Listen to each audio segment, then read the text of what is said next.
Hola a todos, soy Diego Lara, esto es King Kong 141414, bienvenidos a la nueva sección que se llama Piensa Rápido, el especial donde vamos a balbucear un poco para mantener activo el canal. Básicamente ese fue el objetivo, el objetivo original. Bueno, no el objetivo esencial, pero sí más o menos una de las tantas razones. Quería hacer una errata del video anterior.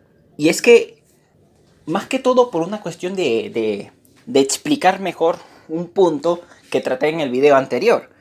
Y es que en el video anterior, aproximadamente en el minuto 18:35, 18:30, 18:25, menciono que la película La Conquista del Paraíso es una película anti-leyenda negra de forma subjetiva. Y subjetiva no era lo que quería decir. Obviamente me equivoqué ahí. No quería decir subjetiva. Realmente lo que quería decir era sugestiva. Lo que tampoco es una palabra adecuada para describir verdaderamente lo que es el subtexto de la película. Subtexto. Ese es el término correcto que debería haber dicho.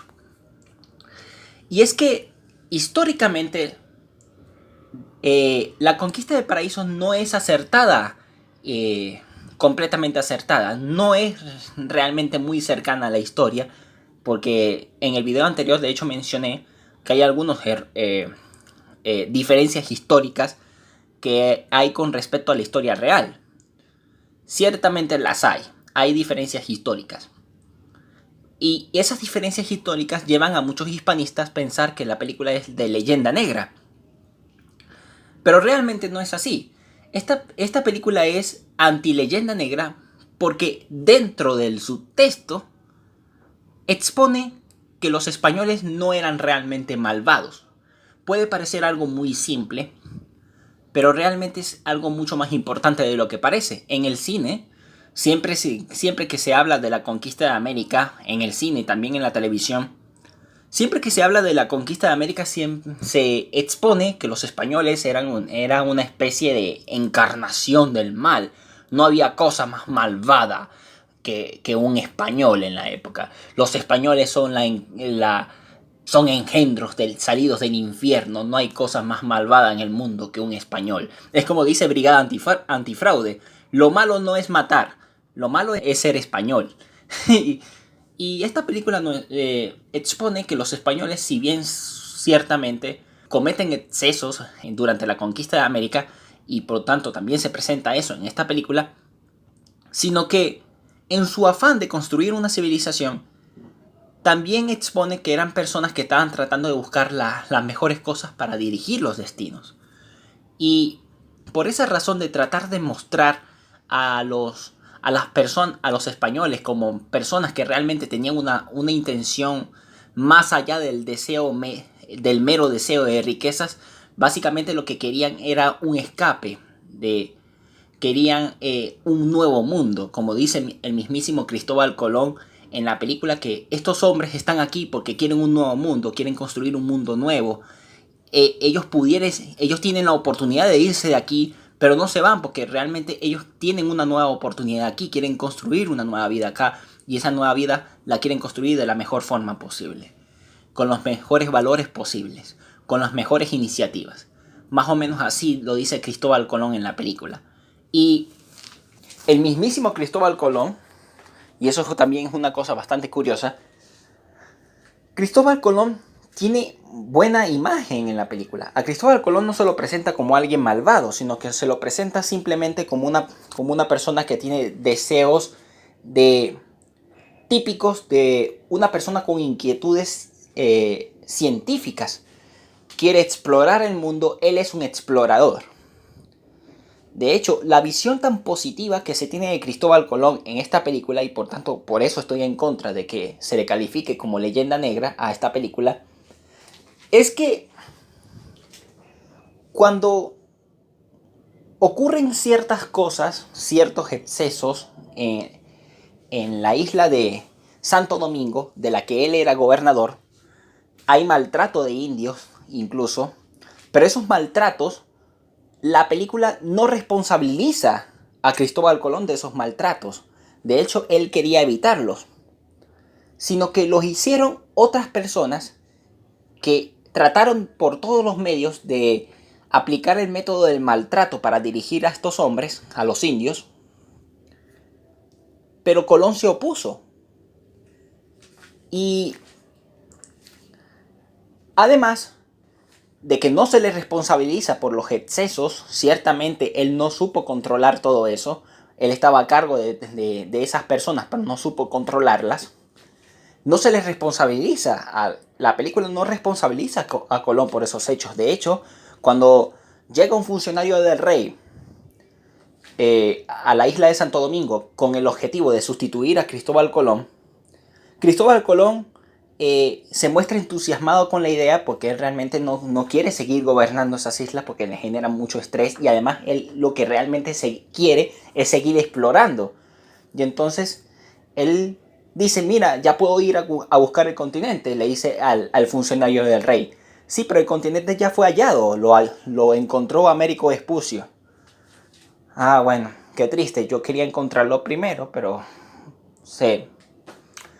tenía razón, al final tenía razón. El continente, sí existía un continente más allá de estas islas, yo lo sabía.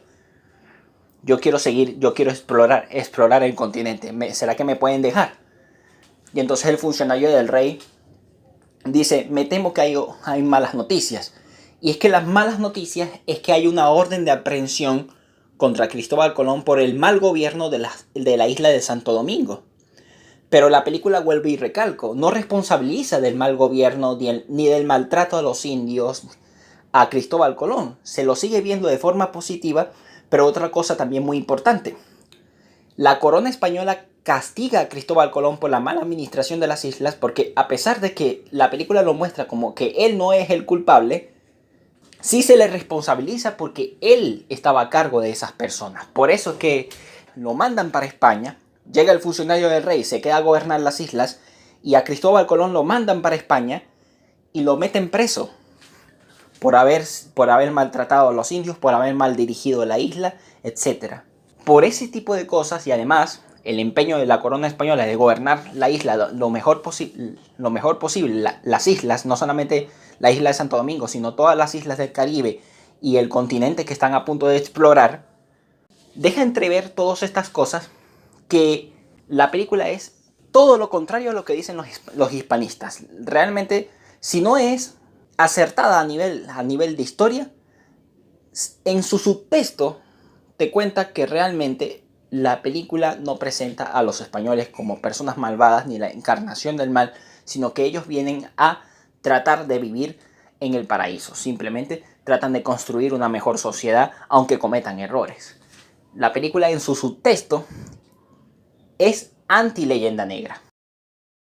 Y es curioso que yo hable de este error, porque precisamente de eso es lo que nosotros vamos a hablar. Vamos a hablar de adaptaciones de cine. Hace poco, cuando estrené el primer capítulo, me comentaron que hablara de las adaptaciones en el cine. Y eso es de lo que vamos a hablar en este especial, en este video en particular. Vamos a hablar de las adaptaciones en el cine. Sobre las adaptaciones, hay un tema muy curioso con el tema de las adaptaciones. La pregunta es: ¿cuándo una adaptación es realmente buena de verdad? O, mejor dicho, ¿qué es una adaptación? Para tratar de entender mejor este concepto, hace varios años, porque no fue reciente que se hizo ese video, el crítico de cine español, Jordi Maquiavelo, publicó un video donde habla precisamente de esto, del tema de las adaptaciones, y cómo los puristas son especialmente exigentes con el tema de las adaptaciones en el cine, especialmente de las obras literarias. No tanto de la historia como el ejemplo que acabo de dar, aunque también con la historia también se suelen quejar mucho. Ese video lo voy a poner en la descripción del video para tener una idea más amplia de lo que vamos a tratar de aquí. Les recomiendo que vean ese video que voy a poner en la descripción sobre las adaptaciones. Las adaptaciones son infravaloradas en cierto sentido. El problema con las adaptaciones no es la adaptación en sí, sino las personas que siguen estas adaptaciones.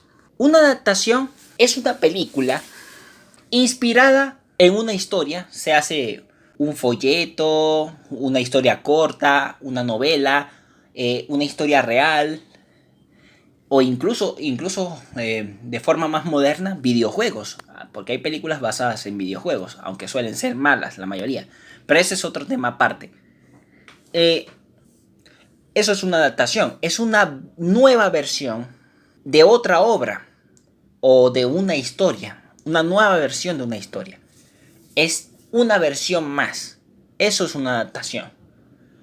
Y en el cine, recordemos una cosa muy fundamental, que también hablamos en el video anterior, que lo más importante para una película es que sea una buena película. Y por tanto, si se hace una película basada en una historia escrita en un libro, en una historia real, basada en una novela, basada en un cómic, etc., lo realmente importante para esa adaptación es que sea una buena película. Eso siempre va a ser el factor fundamental. Pero ¿qué pasa? Que al cine se le suele exigir demasiado cuando se trata de una adaptación. Es decir, una película puede ser muy buena e igualmente se le exige que sea igual a lo que aparece en el libro. Suele suceder, por ejemplo, con adaptaciones de libros famosos. Es que en la página 353 aparece esto y eso no aparece en la película. Y por tanto pienso que la película es mala porque no es fiel a este pasaje del libro, que no se cuenta este pasaje del libro en la película. En la película se dice que este personaje dio una vuelta canela y con la vuelta canela mató a un indio con una lanza. Y con eso, y como eso no sale en la película, entonces la película es mala. Es un poco irritante cuando salen con ese tipo de cosas. A esas personas se les tiene un nombre, se les dice puristas. Y yo pienso que lo más importante de una adaptación no solamente es que sea una buena película, sino que sea fiel, no tanto que sea fiel a la historia del libro, sino que tiene que ser fiel a la esencia del libro. ¿Qué realmente quiere contar el libro? ¿Qué es lo que te quiere contar esa historia en su subtexto? Yo creo que esa es la parte más importante.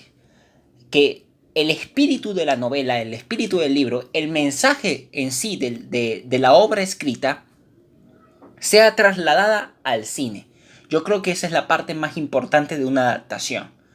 Porque eso es lo que le da fortaleza narrativa, le da fortaleza poética a una obra adaptada de un libro, de una obra escrita. Y además una cosa muy importante. El cine es un arte completamente diferente a la literatura. Porque el cine tiene un lenguaje estrictamente audiovisual. Es decir, el cine no te describe las cosas con palabras de dos páginas de descripciones. Te las describe mediante imágenes. Te puede poner, en el cine, te puede contar, incluso en 30 segundos, una cosa que en el libro se puede describir hasta incluso en 2 páginas. Más de 3 páginas describiendo algo en específico, y en la película te lo describen de una forma muy simple. Te lo voy a mostrar así, esto es lo que verdaderamente se está describiendo. O incluso se toma la libertad de describirlo de otra manera. Esa es la visión que yo tengo de esta historia. Entonces, en las adaptaciones se suele exigir demasiado sobre que sean demasiado textuales el libro. Es que las adaptaciones en el cine, las adaptaciones son, como dice la propia palabra, adaptaciones, no son traducciones. No vamos a transcribir todo lo que dice un libro a una película. Todo no.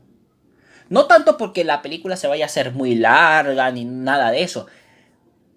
El problema no es el tiempo, porque si es por tema de tiempo, hay gente que sugiere, entonces hagamos una serie. También es válido, pero es que también a la serie se le suele criticar por esto.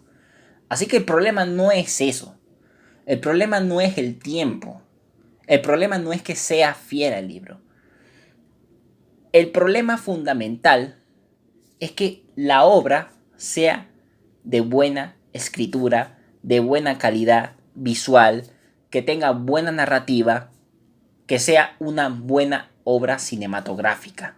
Esa es la parte fundamental de una adaptación. Eso siempre va a ser la parte más importante.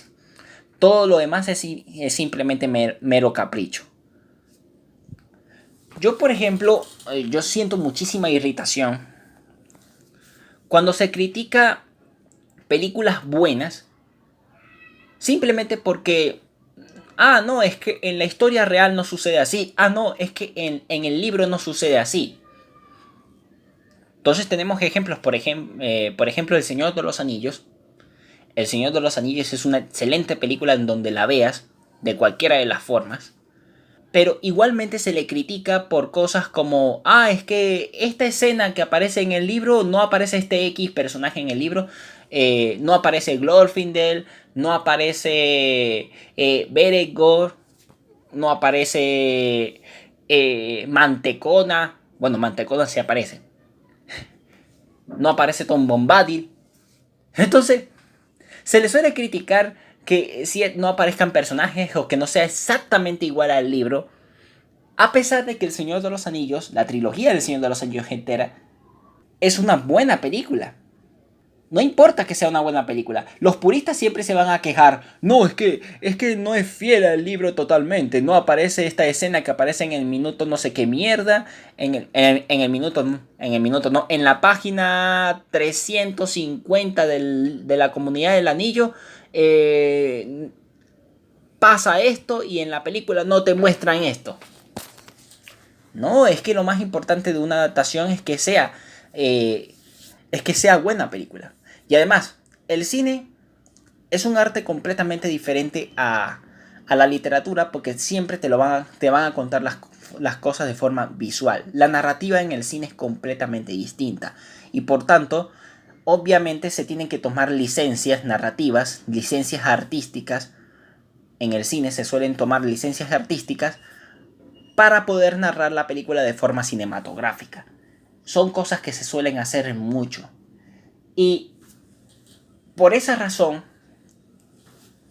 las adaptaciones no se les debería exigir demasiado por eso. Porque realmente lo que debería exigírsela a una adaptación es que sea un buen producto. Siempre ese debe ser el requisito fundamental. Todo lo demás es un mero capricho. Y a mí personalmente me molesta lo de Tom Bombadil en las películas porque todo el mundo se queja de... Todos los puristas del libro de El Señor de los Anillos se quejan de que no, es que no aparece Tom Bombadil. Sí, pero ¿qué aporte le puede hacer Tom Bombadil a las películas del Señor de los Anillos? Se puede saber. Los guionistas del Señor de los Anillos les gustó realmente el personaje. Ellos respetan el personaje. Pero ellos en el proceso de escritura del guión se dieron cuenta de que el personaje era problemático a nivel narrativo y sobre todo a la hora de trasladarlo de manera cinematográfica. Y es que el personaje sería un problema que podría generar huecos de guión importantes en la historia. Y uno de esos huecos de guión importantes, pero realmente muy importante, es que hay una escena de la Comunidad del Anillo, un pasaje de la Comunidad del Anillo en el libro de la Comunidad del Anillo, donde Tom Bombadil toma el anillo.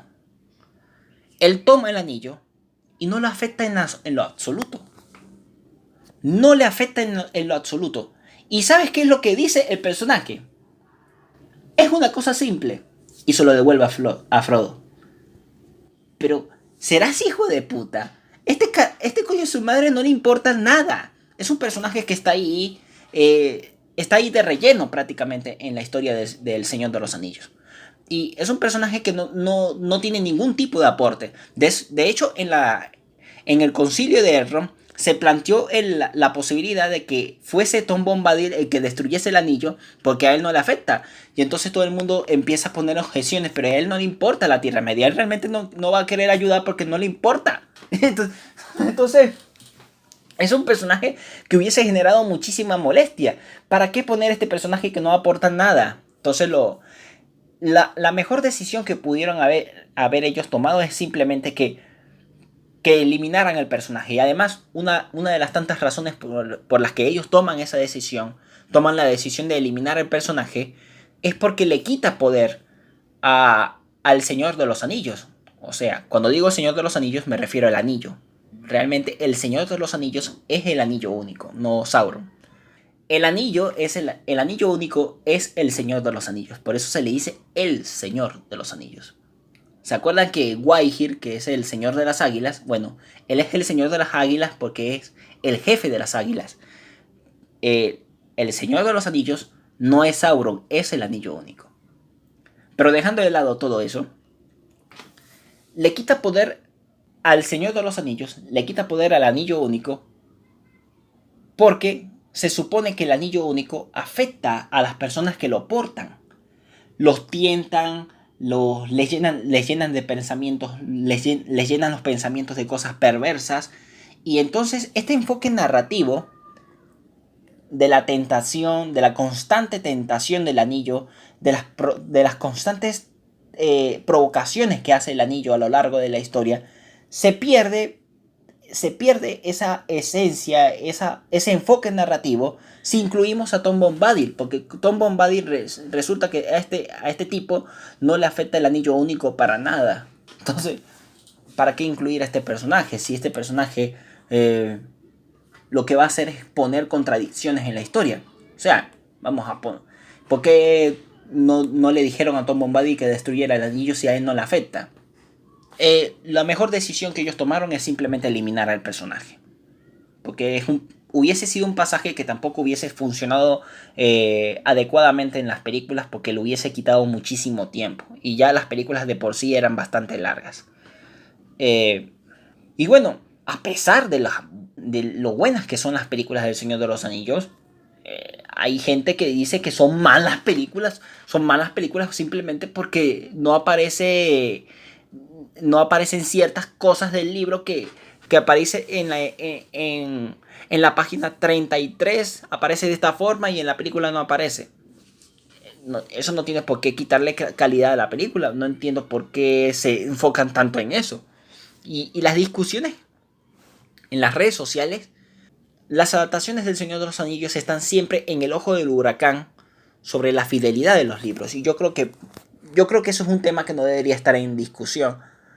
Porque lo que debería estar en discusión en cualquier película no es si es fiel al material original, sino que la historia esté bien contada, que tenga una buena cinematografía, que tenga un buen desarrollo de historia, que resumen, que sea una buena película. Esa es la parte siempre fundamental en cualquier película. Todo lo demás es mero capricho. Sucede un poco también con el cine histórico, como acabo de mencionar también con la conquista del paraíso. Y es que uno de los ejemplos más recurrentes es la película Gladiador. Gladiador es una de mis películas favoritas y además cabe destacar que a mí me fascina la historia.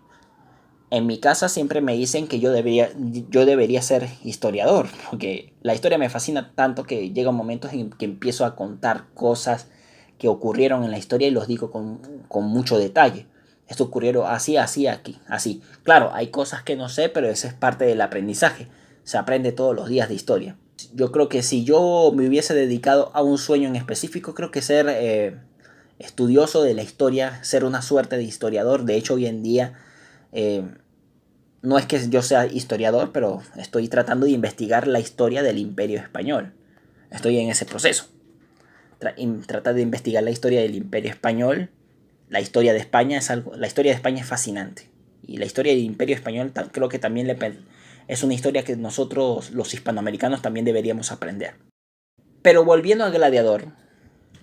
Gladiador es una película que siempre se dice que tiene errores históricos. Yo creo que errores históricos no es el término correcto para definir los problemas de fidelidad a la historia que tiene Gladiador. Yo creo que el término correcto debería ser diferencias con la historia. Porque muchas veces se comete el error que una película comete un error histórico, pero no necesariamente es así. Puede que lo que realmente tenga son diferencias históricas con un objetivo narrativo. Únicamente es eso. El objetivo, porque una película puede hacer sacrificios con respecto a una fuente original para tener un mejor enfoque narrativo cinematográfico. Y yo creo que una película no está hecha, ni debería estar hecha, para tener la responsabilidad de enseñar historia o de explicar la historia. Porque una película no está hecha para eso. Si quieren exigir rigurosidad histórica en una obra audiovisual, yo creo que eso es algo que se lo deberían de exigir a los documentales. Y esto es la cosa más impresionante. Hay más documentales que tienen más problemas históricos que en el cine. Hay más documentales que dicen directamente mentiras sobre una historia en específico, sea la Segunda Guerra Mundial, las guerras napoleónicas, la Revolución Francesa, cualquier historia que haya ocurrido, cualquier hecho histórico que haya ocurrido en algún momento, sobre todo los documentales de History Channel. A los documentales de History Channel no se les exige que sean rigurosos históricamente. Pero ¿por qué eso le exigen al cine? El cine no tiene la responsabilidad de enseñar historia. No la tiene. No tiene la responsabilidad de enseñar historia. Si los documentales se supone que son para enseñar historia, ¿por qué tienen más errores que en el cine? Entonces, esto es algo que llama poderosamente la atención. Que la gente le exige más al cine que a los documentales de History Channel rigurosidad histórica. No tiene por qué ser el cine maestro de nadie. El cine es entretenimiento. Es entretenimiento y arte. El cine tiene dos objetivos. Tiene el objetivo de entretener y el otro objetivo es expresarse artísticamente. Esos son los objetivos del cine. El cine no tiene la labor de enseñarle nada a nadie. Y sí, el cine si quiere puede enseñar, porque yo pienso que el cine sí puede enseñar, pero eso depende de si quiere enseñar la película de verdad. Pero si realmente la película realmente lo que quiere, lo que busca es expresarse artísticamente, no tiene por qué enseñar a nadie, porque el cine no tiene esa responsabilidad. El cine es arte, no es ciencia. Entonces, con respecto a Gladiador, se le critica sus errores históricos. Yo no los llamaría errores históricos, yo los llamaría diferencias históricas. Y es que, por ejemplo, una de las diferencias históricas que tiene Gladiador es, por ejemplo, que Cómodo mata a su padre, Marco Aurelio, para ser el emperador. Y resulta que realmente no fue así. El señor Cómodo, en la vida real, no mató a su padre. O por lo menos no está comprobado que él haya matado a su padre para ser emperador. De hecho, Marco Aurelio, a diferencia de la película, Marco Aurelio amaba a su hijo, amaba a su familia. Marco Aurelio era un hombre de principios, era un padre de familia también, era un gran emperador.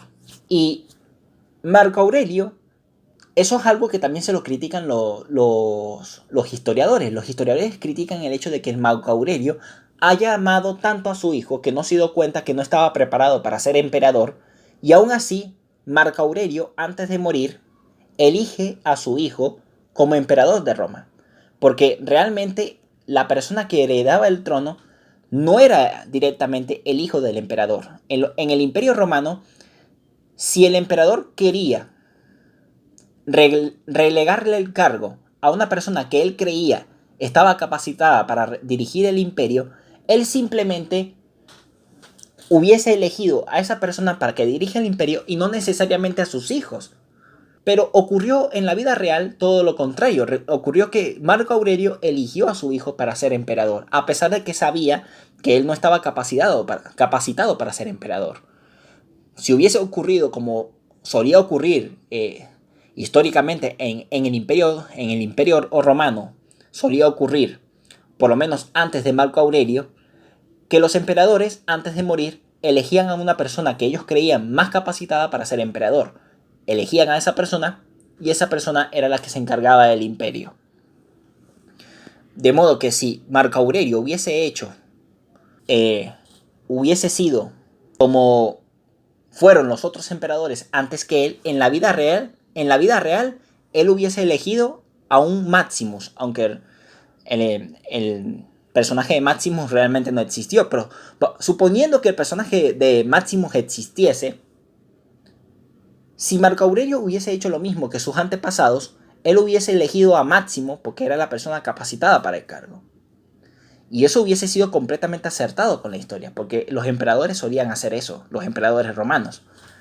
Pero resulta que Marco Aurelio en la vida real, y no como ocurre en la película, en la vida real él elige a Cómodo, él amaba a su hijo, y él le entrega el poder a Cómodo directamente. Y no solamente está el error, bueno, la diferencia histórica, porque no es un error, es simplemente una diferencia histórica con objetivos artísticos. Cómodo, cuando muere, no murió a manos de ningún gladiador. A Cómodo le gustaba pelear en la arena, porque le gustaba hacer el espectáculo, a él le gustaba ver espectáculos de gladiadores. A él le gustaba ese tipo de espectáculos, pero él no murió a manos de un gladiador. Y otra cosa también muy importante, la República Romana no se estableció después de la muerte de Cómodo, porque al final del Gladiador se deja entrever que el imperio cae, que el último emperador es Cómodo y la República regresa al poder.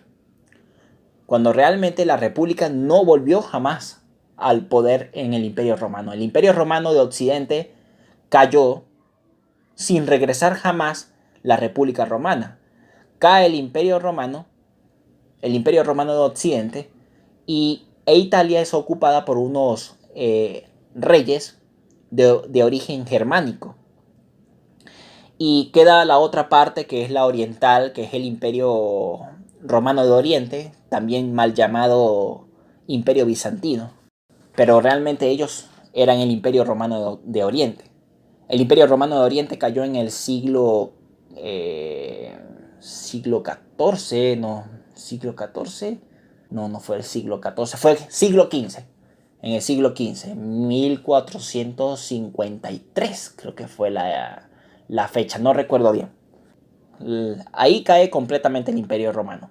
Pero cuando cayó el Imperio Romano de Occidente, que fue alrededor del siglo V, es sustituido por reinos germánicos. Jamás la República recuperó el poder. La República cayó durante la época de Augusto, durante aquellos conflictos que hubo con Marco Antonio y también con Augusto. Durante ese periodo, y Julio César, el asesinato de César y todo eso, durante ese periodo fue que cayó la República Romana y se estableció el imperio con el primer emperador, que fue César Augusto, también llamado Octavio.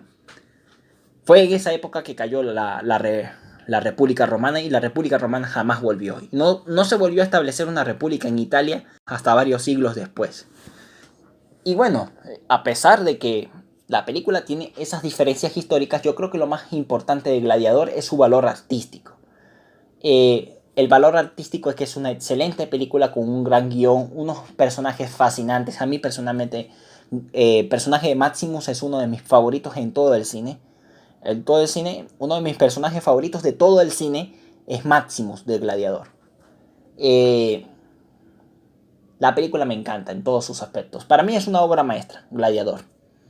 Tiene sus matices erróneos, y eso ya es desde el punto de vista narrativo, no tanto desde el punto de vista histórico. Porque las diferencias históricas no son algo que yo tomo demasiado en serio en el cine.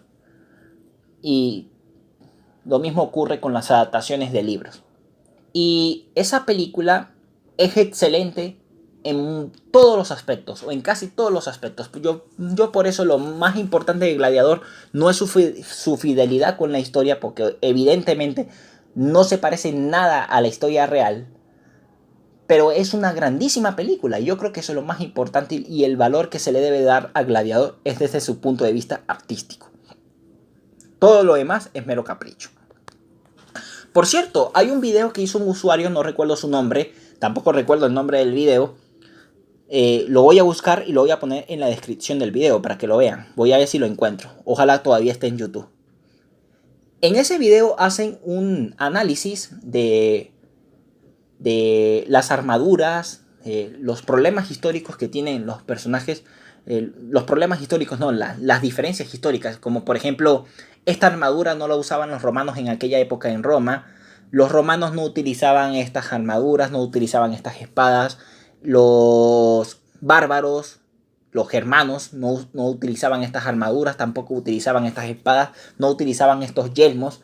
Es un video muy interesante e ilustrativo. Y una cosa muy importante que hace ese video, no denigra la obra cinematográfica. Y eso es algo muy fundamental. Si vas a criticar una película, o por lo menos vas a diferenciar las cosas que se muestran en una película, como por ejemplo los trajes, las diferencias históricas que tenga esa película con la historia real, yo creo que no hay que denigrarla por su valor cinematográfico. Hay que hacer el análisis simplemente por curiosidad. Mira, en la película te muestran esto, pero realmente no ocurrió así. Ocurre de esta forma y esta y esta.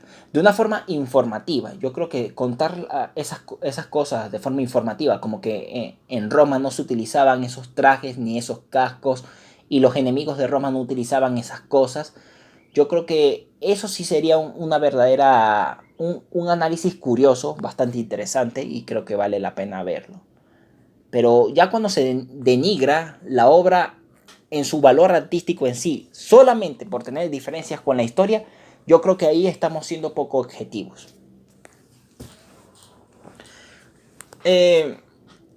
Y como Gladiador hay muchísimas películas más. Casi todas las películas históricas tienen diferencias históricas. Y generalmente lo hacen con un objetivo narrativo. Muchas veces por falta de información, por ejemplo, no tenemos información exacta, por ejemplo, en películas o series sobre Napoleón Bonaparte, y saber exactamente cómo eran las conversaciones de Napoleón Bonaparte con su esposa Josephine, y cosas así por el estilo. No conocemos toda esa información. Así que tenemos que hacer lo siguiente. No sabemos cómo hablaba Napoleón con Josefina, pero podemos hacer una imaginación. Mira, imaginamos que Josefina y Napoleón tenían este tipo de relación y se decían estas cosas. Entonces hacemos una imaginación de la historia. Y generalmente se hace de forma artística para que sea receptiva para el espectador, para que el espectador pueda sentirse involucrado dentro de la historia. Yo creo que eso es lo más importante. Si lo que realmente quieres aprender historia, fino, simplemente te vas a los documentos, a las fuentes originales, te vas a los documentos, a las fuentes primarias, te vas a las fuentes primarias y aprendes historia. Te vas a un libro y aprendes historia. Aunque muchas veces los libros no te cuentan la historia como es. No recomiendo libros de texto. Pero lejos de esto, si realmente quieres aprender historia, el cine no es una buena fuente. No es una buena fuente. Porque el cine es una fuente artística. Por tanto, nunca te va a ser fiel a la historia. Nunca. Porque el cine lo que realmente busca es cautivar al espectador con una historia casi siempre de ficción. Por tanto, tomarla en serio como documento histórico se puede tomar como ilustración, pero no como documento histórico. Si lo que realmente buscas es eso, estás simplemente buscando un mal lugar. Si quieres aprender historia, búscate un libro. O incluso te puedes buscar Wikipedia, pero ya por allí nos vamos a ir a otros temas que serían mucho más amplios. Que Wikipedia no es buena fuente. Sí lo es, pero eso es otro tema aparte. Siguiendo con el tema de las adaptaciones, volviendo y recalcando, yo creo que una buena adaptación siempre tiene que tener como principal baluarte que sea una buena obra artística. Eso es lo más importante de una adaptación. Y para que esa adaptación se sienta como la obra original, tiene que trasladar algo más que traducir el libro a una obra cinematográfica, a una obra audiovisual. La adaptación tiene que trasladar la esencia de la obra. Eso es algo que hizo también El Señor de los Anillos. Porque Peter Jackson, ciertamente, y él mismo lo reconoce, él dijo, esta obra no es realmente El Señor de los Anillos. Es simplemente una película, una muy buena película. Una excelente película. Lo dijo él en una declaración. Esta película que yo hice no es El Señor de los Anillos, pero es una buena película. Lo dijo él exactamente. Aunque creo que está siendo demasiado modesto al respecto, porque yo pienso que hizo algo más importante que traducir con exactitud los hechos que ocurren en los libros, sino que hizo algo mucho más importante: trasladar la esencia de los libros a las películas. La forma en que trata a sus personajes, la forma en que Tolkien trata el heroísmo, la forma en que trata sus temas, sus subtextos y sobre todas las cosas su carga poética, su esencia poética, porque los libros de Tolkien están escritos muchas veces con poesía. Todos esos elementos que en sí son la esencia de la obra de Tolkien se trasladan a la película. Y si bien no es totalmente fiel a la historia en realidad, sí es fiel a su esencia. Y yo creo que ese es el mayor logro de Peter Jackson con respecto a las adaptaciones del Señor de los Anillos. Por eso es una extraordinaria película, no solamente desde el punto de vista cinematográfico, sino desde el punto de vista como adaptación. Es una grandísima adaptación, El Señor de los Anillos. Por tanto, cualquier insulto que se le haga al Señor de los Anillos con respecto a que es una mala adaptación es un insulto que simplemente no me tomo en serio. Yo siempre voy a estar convencido que es una obra maestra. Nadie me quita a mí esa idea. Esas películas las adoro. Yo creo que la única manera en que deje de adorarlas es cuando finalmente me llegue el fin de mis días, y voy a dejar de adorarlas cuando mi corazón se paralice. Ese va a ser el día que voy a dejar de adorar El Señor de los Anillos. Ahora, una mala adaptación, ¿qué es? Yo siempre coloco como ejemplo de mala adaptación, y mucha gente no va a estar de acuerdo conmigo. Yo siempre coloco como ejemplo de mala adaptación a las películas de Harry Potter.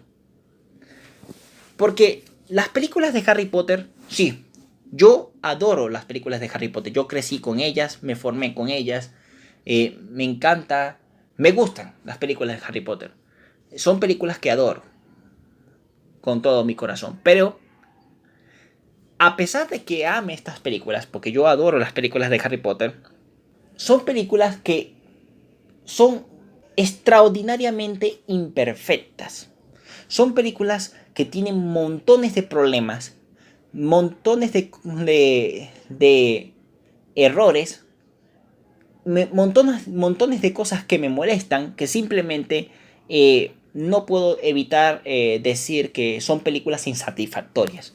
Para mí las adaptaciones de Harry Potter fueron totalmente insatisfactorias. Y el problema de la saga de Harry Potter no es tanto que no haya sido fiel a los libros, porque en algunas tomaron decisiones correctas y en otras simplemente no las tomaron. Las películas de Harry Potter son problemáticas porque principalmente las cuatro últimas, porque las 4 primeras, yo pienso que las 4 primeras películas de Harry Potter están bastante bien, aunque tampoco se libran de defectos, por cierto, pero están muchísimo mejor adaptadas que las otras 4 que siguieron. Y vamos a tratar de explicar por qué. De hecho, yo estoy escribiendo un guión sobre los problemas que todavía tengo con Harry Potter.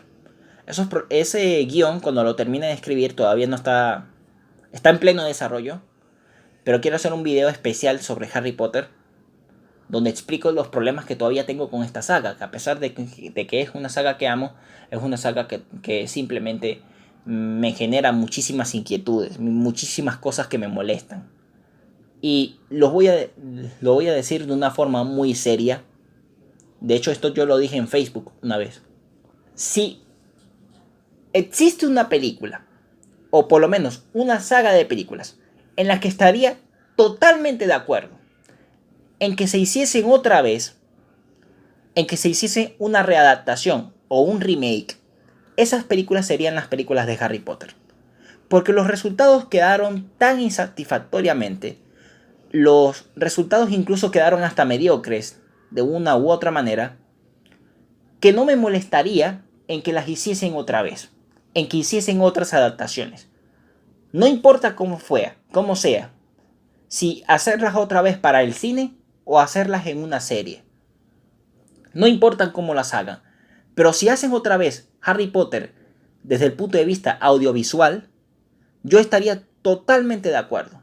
Y me importa un bledo si la gente empieza a sentir nostalgia por Daniel Radcliffe. No tengo nada en contra de los actores, por supuesto que nada. El problema no fueron ellos. El problema es que la historia quedó mal contada. Y el final es desastroso. El final de Harry Potter es simplemente un desastre. Desastroso.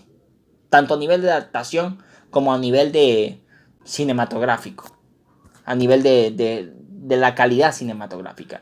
Para mí el final de Harry Potter es casi tan malo. Es uno de los peores finales de una saga importante que he visto en mi vida. Harry Potter tiene uno de los peores finales que yo he visto en mi vida. Y eso es algo que a mí me pone triste, porque yo pienso que Harry Potter se merecía una mejor conclusión. Pero tuvo esa conclusión tan asquerosa que simplemente cada vez que pienso en ella me irrita bastante. Y los problemas que tiene Harry Potter son problemas de desarrollo de personajes. Podría poner muchísimos ejemplos. Por ejemplo, el personaje de Remus Lupin y la relación que tiene con la ninfadora Tonks. En la película nunca te explican cómo es que ellos llegaron a tener una relación. ¿En qué momento ellos se hicieron novios? ¿En qué momento ellos se casaron? ¿En qué momento? No te lo explican en ninguna parte. Simplemente te dicen, mira, este está casado con ella. Pero ¿desde cuándo ellos se enamoraron? ¿Por qué se enamoraron? ¿Por qué están juntos? Puede parecer tonto, pero cosas como esta no ocurren una vez, ocurren muchas veces. Este mal desarrollo de historia y mal desarrollo de personajes. Y estos problemas los tienen sobre todo las últimas 4 películas, las que dirigió David Yates. Por eso desde que llegó David Yates a la saga de Harry Potter, fue un lastre. El día que llegó David Yates a la saga de Harry Potter fue un lastre total. Fue una completa decepción. Y Harry Potter empezó a tener muchísimos problemas narrativos, muchísimos problemas de enfoque narrativo, muchísimos problemas de atmósfera desde que llegó David Yates a dirigirlas. Y eso es algo bastante triste porque era una saga que adoraba y de repente venía este hombre a bastardizar todo, convertir a Harry Potter en una especie de serie de televisión de alto presupuesto. Es algo bastante decepcionante la forma en que él dirigía. La muerte de Remus Lupin, nunca se la voy a perdonar la forma en que hizo la muerte de Remus Lupin. Y que nada más te muestran un plano de cómo él se murió con Ninfadora Tonks agarrada de la mano. Ay, qué cursi la muerte de él. Y qué impactante. No me mostraste la muerte siquiera de ellos. No me mostraste siquiera una idea de cómo ellos pudieran haber muerto. Simplemente me dices, se murió. No, pero peor. El tipo, más adelante, te muestra que Harry Potter se encuentra con los fantasmas de sus guías espirituales, sus guías maternales, no, sus guías superiores, los adultos que lo guiaron de alguna u otra forma, que son los merodeadores. Sirius Black se le aparece como fantasma, se le aparece sus padres, se le aparece también Remus Lupin, se le aparecen ellos. Y entonces Harry menciona algo sobre el hijo de Remus Lupin. ¿Pero de qué hijo me está hablando? ¿De qué hijo me está hablando? ¿En qué momento me mostraron que Remus Lupin tenía un hijo? Nada más me estoy enterando ahorita. Y entonces ese tipo de problemas de desarrollo de historia es algo que yo tengo muchísimo conflicto con ese tipo de problemas. Y esos problemas los tienen todas las películas de David Yates. Porque las películas anteriores, por lo menos esos problemas de desarrollo de historia y de desarrollo de guión, de desarrollo de personajes, no los tiene ni La Cámara Secreta, ni El Prisionero de Azkaban, ni El Cáliz de Fuego. Lo empiezan a tener las otras películas. Sobre todo a partir del Misterio del Príncipe. Aunque La Orden del Fénix también tiene estos problemas. Pero a partir del Misterio del Príncipe se empieza a ver de forma más evidente. Y las otras películas también empiezan a tener ese tipo de problemas narrativos. Sobre todo la última es donde se nota más. Y por eso yo pienso que las películas de Harry Potter son extremadamente insatisfactorias. Sobre todo las últimas 4. Y pienso que la saga de Harry Potter, la saga cinematográfica de Harry Potter merecía un mejor final cinematográfico. Es una saga cinematográfica que tenía muchísimo potencial y todo el potencial fue botado en esas últimas 4 películas. Aunque la penúltima película tampoco es que está tan mal. Porque la penúltima película, Las Reliquias de la Muerte parte 1, es la mejor película que ha dirigido David Yates. No la libra de problemas, pero por lo menos es la película más decente de todas las que dirigió David Yates. De todas las que dirigió David Yates, quizás la única película, aparte de Las Reliquias de la Muerte, parte 1, que es buena en comparación con las otras películas, es Animales Fantásticos, la 1. Animales Fantásticos, la 1 es la única película de David Yates, aparte de Las Reliquias de la Muerte, parte 1, que está mejor dirigida. Pero esos problemas narrativos que tiene las películas de Harry Potter que dirigió David Yates no los tenían las otras películas, aunque no se libran de matices con errores. Uno de esos problemas es la dirección artística, que se cambió de forma radical en la película El Prisionero de Azkaban. Sé que todo el mundo adora El Prisionero de Azkaban, pero cuando llegó Alfonso Cuarón, cambió de forma radical la dirección artística de las películas. Y la película se ve totalmente diferente. No es solamente que cambió de tono, sino que cambió completamente de sitio. Es otro mundo fantástico completamente diferente. Lo único que se mantiene igual es el castillo de Hogwarts. Pero, por ejemplo, la casa de Hagrid se le cambió de lugar. Y la forma de que tienen algunos lugares, el tren y todo eso, muchos elementos artísticos que ofrecen las películas de Harry Potter, las anteriores, o sea, la Piedra Filosofal y la Cámara Secreta, tienen unas diferencias notables con respecto a El Prisionero de Azkaban. El único que respetó completamente todo lo construido anteriormente por los otros directores fue Mike Newells. Él fue el único que respetó completamente la historia que se había construido anteriormente. Fue el único que lo respetó. Pero Alfonso Cuarón fue el primero en establecer problemas en la saga de Harry Potter. Yo sé que todo el mundo ama El Prisionero de Azkaban, pero el primero en establecer problemas fue Alfonso Cuarón. Y El Prisionero de Azkaban es una buena película, pero estableció problemas de dirección artística, entre las que se incluye cambiarle el aspecto, y eso nunca se lo voy a perdonar, cambiarle el aspecto al profesor Flitwick. Y mucha gente, cuando ve al profesor Flitwick en la primera película y lo ve en la segunda, si no fuesen fans de la película no lo reconocerían. Pero una persona despistada no se daría cuenta que el profesor Flitwick se rejuveneció en El Prisionero de Azkaban. Y es así. Entonces las diferencias no es con la adaptación con respecto a los libros, es que las películas no se respetaban una con otra. Y es algo que dije anteriormente en las críticas que hice de las películas. La permanencia de directores diferentes y visiones diferentes hicieron que no se respetaran los unos entre otros. Y eso es algo que afectó notablemente la calidad de las películas de Harry Potter. Por eso yo pienso que las películas de Harry Potter merecen otra versión.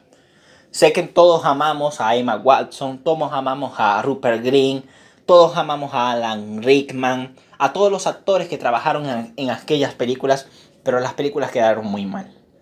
Quedaron muy mal a nivel de adaptación, a nivel de historia. Son películas muy caóticas.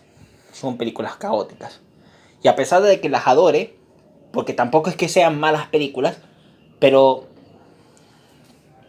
a pesar de que las adoro, tengo muchísimos problemas todavía con Harry Potter. Y con los fans de Harry Potter ocurre una cosa bastante curiosa. Y es que a diferencia de los fans del Señor de los Anillos, que se ponen exigentes porque, esta película, El Señor de los Anillos, es buena película. Pero vamos a criticarla, vamos a atacarla, vamos a decir que es mala película porque no aparece Tom Bombadil. Con los fans de Harry Potter ocurre una cosa distinta. Es algo bastante curioso. Y es que cuando empiezas a criticar los problemas de adaptación o de desarrollo narrativo de las películas de Harry Potter, los tipos te empiezan a decir, no, pero es que en el libro te explica. En el libro te explica cómo fue que se enamoró Tonks del profesor Lupin. Sí, huevón. Yo sé que en los libros lo explican porque yo también me leí el libro, hijo de puta. Pero ¿qué pasa? Que en las películas no me lo explican. Entonces, si no me van a explicar cómo fue que se enamoró el profesor Lupin de Ninfadora Tonks, entonces no me lo menciones. Ni siquiera se te ocurra mostrármelo. Ni siquiera se te ocurra decir que el Remus Lupin tiene un hijo con Ninfadora Tonks. No se te ocurra siquiera decir eso, porque no, en ningún momento me mostraste cómo fue que ellos se conocieron, se enamoraron y tuvieron un hijo. ¿Me entienden? Entonces, es curioso que suceda este tipo de cosas con los fans de Harry Potter, que empiezan a justificar los problemas de las películas diciendo que mejor lee los libros. En los libros se explica esto, que en la película no sale. Sí, huevón, pero en la película no. Entonces, el ataque no es contra los libros. Es que yo no entiendo. Yo no entiendo por qué hay gente los fans de Harry Potter se ofenden cuando le atacan las películas por no explicar o no desarrollar bien ciertas historias dentro de las películas. Y te dicen que leas los libros. Que en los libros se explica eso. Pero que el problema no son los libros, son las películas. Entonces las películas están mal desarrolladas desde ese punto.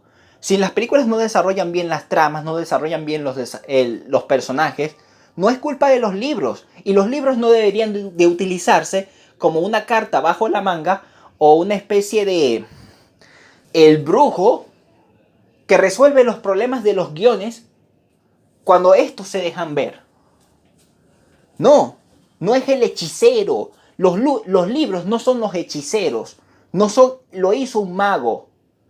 No, en los libros se explica bien las historias, pero en las películas no. Entonces, el problema tampoco es que las películas sean fieles o no a los libros, porque pueden serlo o no. El problema es que las películas tienen que tener la suficiente autonomía para explicarse por sí solas.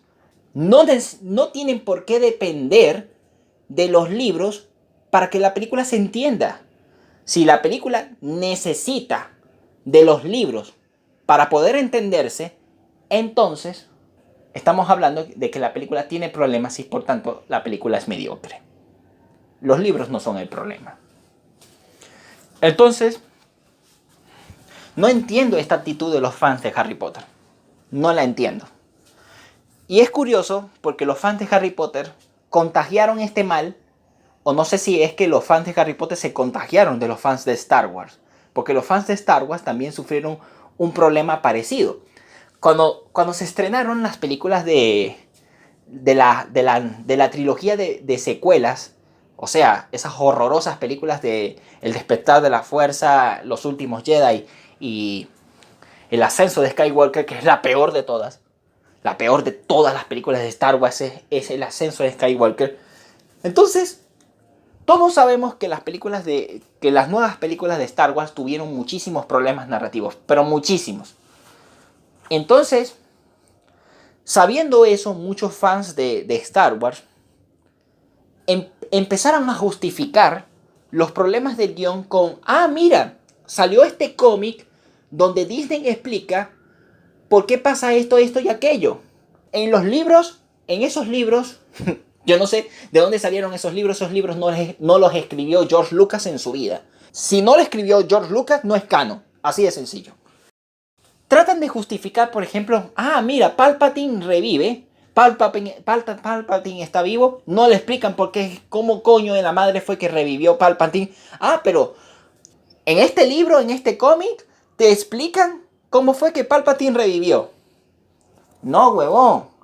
Eso me lo tiene que explicar la película. No ningún puto cómic. Ninguna fuente externa me tiene que explicar esto. No tiene por qué hacerlo. Porque si una película, vuelvo y recalco, necesita una fuente externa para explicarse, entonces estamos haciendo las cosas mal. Entonces yo no entiendo esta actitud. No la entiendo. Entonces, este tipo de cosas me hacen pensar muchas cosas con respecto a las adaptaciones. Por eso en un principio dije que era un tema bastante amplio. Y la verdad es que da para hablar muchísimo tiempo sobre esto. Para tratar de no alargar el video demasiado, vamos a tratar de dejar una conclusión al respecto. Lo importante, que ya lo he dicho varias veces, lo importante de una adaptación es que sea una buena película. Esa es la parte más importante. Cuando se trata de una buena película, y esa es la parte más extraña de todas, se le suele atacar por su falta de fidelidad al libro.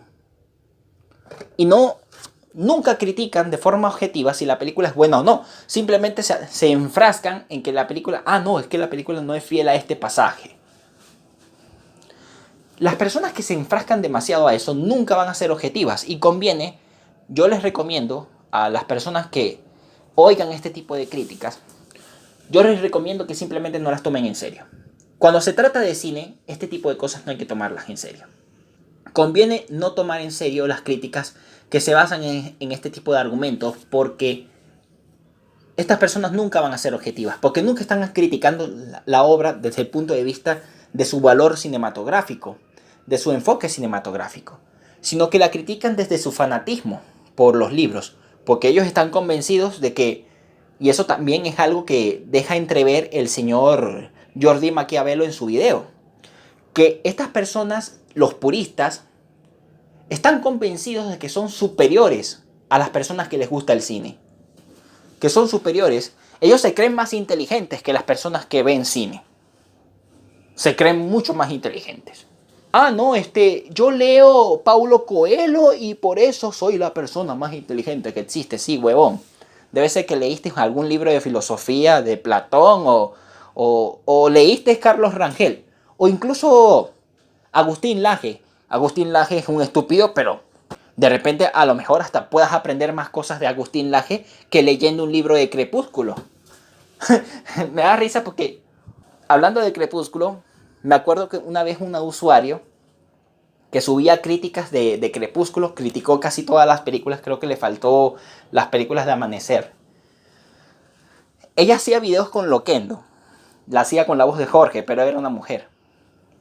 El caso es que me da risa porque ella decía que las adaptaciones de Crepúsculo, si bien las películas de Crepúsculo son mediocres todas, algunas son hasta malas, yo pienso que la primera no está tan mal, pero dejando eso de lado, que una cosa curiosa de Crepúsculo, porque ella se había leído los libros y todo, tanto así que hay un momento de los videos que ella llega a decir que le irrita bastante que la escritora gaste un montón de páginas nada más poniendo los nombres de los meses. Creo que es en Luna Nueva, creo que pone ese elemento en Luna Nueva, que pone los nombres de los meses, que es en Luna Nueva donde se desaparece Edward y Bella tiene una crisis existencial donde pasan los meses y ella todavía está sufriendo por él. Entonces, ella le daba muchísima irritación que la escritora gastara millones y millones de papeles que han impreso de los libros de Crepúsculo nada más para poner los nombres de los meses. Y entonces, me da mucha curiosidad porque ella decía, a ella le encantaba Crepúsculo. Ella decía que le encantaba Crepúsculo, pero que ella reconocía que era una obra mediocre. Yo creo que para ella era una especie de placer culposo. Y ese placer culposo que significaba Crepúsculo para ella, la hacía darse cuenta que las películas, si bien son mediocres, lo peor de las películas no es que las películas de Crepúsculo fuesen mediocres, sino que eran fieles adaptaciones. Esto es lo más curioso de todo, que eran películas mediocres, pero todas las cosas estúpidas, pendejadas y cosas sin sentido que ocurrían ahí en los libros, pasan exactamente también en las películas, lo que la hace una adaptación muy fiel. Y por eso, en comparación con Harry Potter, las adaptaciones de Crepúsculo son buenas adaptaciones. No porque no son buenas películas, pero son buenas adaptaciones porque son perfectamente fieles al libro. Entonces, todas las cosas que ocurren en el libro pasan también en las películas. Y me llama la atención mucho eso porque, en contraste, Harry Potter son películas que son problemáticas a nivel de adaptación. Y lo vuelvo a repetir, es que las adaptaciones tienen que ser buenas películas. Esa es la parte más importante. Ocurre con muchas obras. Pasa también con Watchmen, que es una película la película de Zack Snyder, una de las mejores películas de Zack Snyder. Solamente me cuesta mucho decidir cuál es la mejor película de Zack Snyder, si Watchmen o 300. Las dos son buenas películas. Watchmen en particular me gusta más. Pero Watchmen es una película que no solamente considero muy buena película, sino que considero de las mejores películas de superhéroes que se han hecho. Si yo hiciese un top de las mejores películas de superhéroes, yo creo que Watchmen estaría entre los primeros lugares. Es de las mejores películas de superhéroes que he visto. Y con el paso de los años se ha ganado un poco de respeto. Lo que no quiere decir que la película no tenga su vapuleo. Y es que una de las cosas que se le critica a la película es que es una mala adaptación. Ah, no, es que las cosas que ocurren aquí en esta página, según el cómic, no ocurren en esta película. Y que cambian el final. Eso sí lo sé, que el final es completamente diferente. Pero no necesariamente porque el final sea diferente sea malo. Simplemente es diferente. Porque eso, a fin de cuentas, eso es una obra literaria en comparación con el cine. El cine es un arte completamente distinto a la literatura. Yo creo que hay que entender esto a la hora de evaluar una adaptación. Lo importante de una adaptación siempre va a ser la calidad de la película en sí. Siempre. Porque una cosa que también que muchos no saben es que, por ejemplo, obras como La Naranja Mecánica, muchísimas otras películas, son películas basadas en libros. Mucha gente no sabe que La Naranja Mecánica está basada en un libro. Y ¿tú conoces La Naranja Mecánica? Sí, la película es muy buena. La actuación del actor que hace el papel de Daniel, de Alex Delar, es muy buena. Es algo que me encanta. Ajá, pero ¿leíste el libro? ¿Libro? ¿Qué es eso? ¿Qué? Se equivocó de archivo. No sé. ¿Quién va a hablar del libro de La Naranja Mecánica? Nadie conoce ese libro.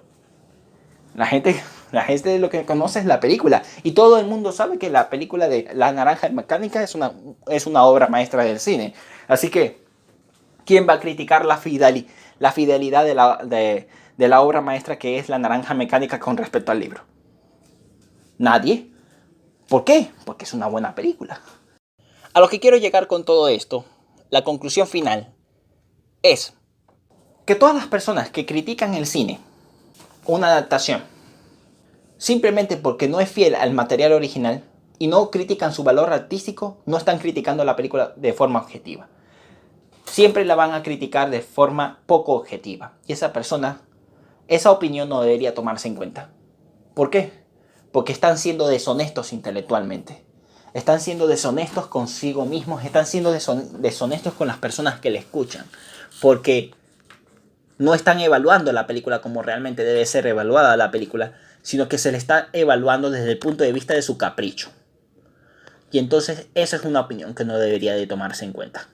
A estas personas no les interesa el cine, no les gusta el cine, no respetan el cine, no lo entienden, pero sobre todas las cosas, detestan el cine. Y esto lo dicen abiertamente.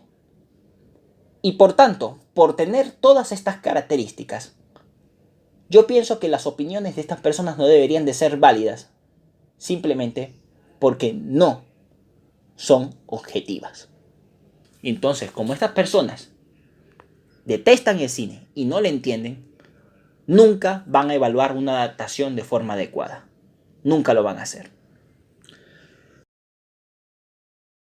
Bueno, esto es más o menos todo lo que quería decir. Había más cosas que quería contar, pero creo que ya el video es demasiado largo, demasiado. Yo quería hacer un video de media hora, pero surgió un video de más de una hora y yo ya creo que ya es demasiado. Mucho. Y bueno, espero que les haya parecido interesante el video. Y bueno, voy a tratar de buscar los videos que mencioné a lo largo del especial para que los vayan a ver. Creo que sobre todo el video que más recomiendo es el de Giorgi Maquiavelo. Hay cosas en las que él dice en las que no estoy de acuerdo en algunos videos, pero en este particular que les voy a compartir, si es que los consigo, si es que todavía está disponible, son cosas que vale la pena escuchar, porque resumen mejor todo lo que digo aquí, que lo he dicho en más de una hora. En fin, nos vemos en el próximo video. Chao.